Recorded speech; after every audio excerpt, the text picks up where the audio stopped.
নমস্কার, কেমন আছেন সবাই? আশা করি সবাই সুস্থ আছেন, ভালো আছেন। তো আমি আজ বানাবো মোচার কোপ্তা কারি। তার জন্য আমি মোচাটাকে ভালোভাবে কেটে পরিষ্কার করে ধুয়ে হলুদ জলে ভিজিয়ে রেখেছিলাম। তারপরে আমি সেদ্ধ করে নিলাম লবণ হলুদ দিয়ে। এরপরে এই মোচাটাকে জল ঝরিয়ে এর মধ্যে কয়েক টুকরো আদা আর কাঁচা লঙ্কা দিয়ে পেস্ট করে নিলাম। এরপরে এই পেস্টের মধ্যে দিয়ে দিলাম বেসন আর একটুখানি ছোলার ডাল বাটা। আমার ঘরে বেসনটা ছিল না, এটুকুই ছিল, তাই আমি ছোলার ডাল বাটা ইউজ করেছি। তো আপনারা চাইলে ছোলার ডাল বাটা নাও দিতে পারেন, আবার শুধু ছোলার ডাল বাটা দিয়েও করতে পারেন, বা মটর ডাল বাটা দিয়েও হতে পারে। এরপরে আমি ওর মধ্যে দিলাম সামান্য লবণ, চিনি, হলুদ গুঁড়ো, একটুখানি জিরে গুঁড়ো।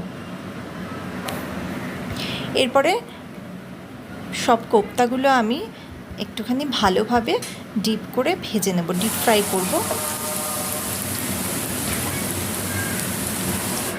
সব আমার ভাজা হয়ে গেছে, আমি তুলে নিলাম। এরপরে আমি একটা মশলা করব, তাতে নিয়েছি কয়েক টুকরো আদা, গোটা জিরে, গোটা ধনে, একটা টমেটো আর শুকনো লঙ্কা।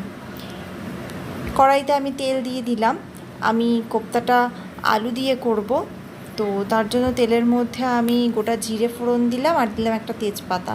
আর আমি আলুটা কেটে ভালো করে পরিষ্কার করে ধুয়ে রেখেছিলাম, সেই আলুটা দিয়ে দিলাম। এরপরে আলুর মধ্যে লবণ আর হলুদ দিয়ে ভালোভাবে ভেজে নেব। তো মোচাটা কি হয়, যদি হলুদ জলে ভিজিয়ে রাখা হয় তাহলে মোচার কষটা কিন্তু বেরিয়ে যায়। তো আমি মোচা করলে রাত্রেবেলা কেটে রাখি, পরের দিন করি সকালবেলা। তো আপনারা চাইলে 1 ঘন্টা মিনিমাম যদি এটা ভিজিয়ে রাখেন, দেখবেন মোচার কষটা বেরিয়ে যাবে, মোচাটা কালো হয়ে যাবে না। তো আমার আলুটা ভাজা হয়ে গেছে, আমি ওই মশলার পেস্টটা দিয়ে দিলাম। মশলার বাটিটা ধুয়ে আমি একটুখানি জল দিয়ে দিলাম। এরপরে ভালোভাবে কষিয়ে নেব। এর মধ্যে আমি দিয়ে দিচ্ছি কাশ্মীরি রেড চিলি পাউডার। তা আমার মশলা পেস্টের সঙ্গে যেহেতু শুকনো লঙ্কা দিয়েছিলাম পেস্ট করে বেটে, তাই আমি কিন্তু আর কোনো রকম লঙ্কা গুঁড়ো দিলাম না। এরপরে দিয়ে দিলাম আর একটুখানি লবণ আর একটু চিনি। লবণ দিয়েছিলাম আলু ভাজার সময়, যেহেতু মশলা দিলাম তাই মশলার আন্দাজে আর একটুখানি লবণ দিলাম। তো আমার কষানো হয়ে গেছে, যখন দেখব তেল ছেড়ে এসছে আমি জল অ্যাড করে দিলাম।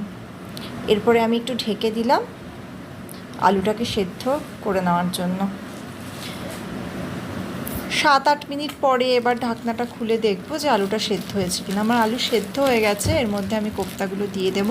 তো এতটা ঝোল আছে বলে দেখে আবার ভয় পাবেন না, এটা কোনো ব্যাপার না। কোপ্তাগুলো দিলেই কিন্তু ঝোলটা টেনে নেবে।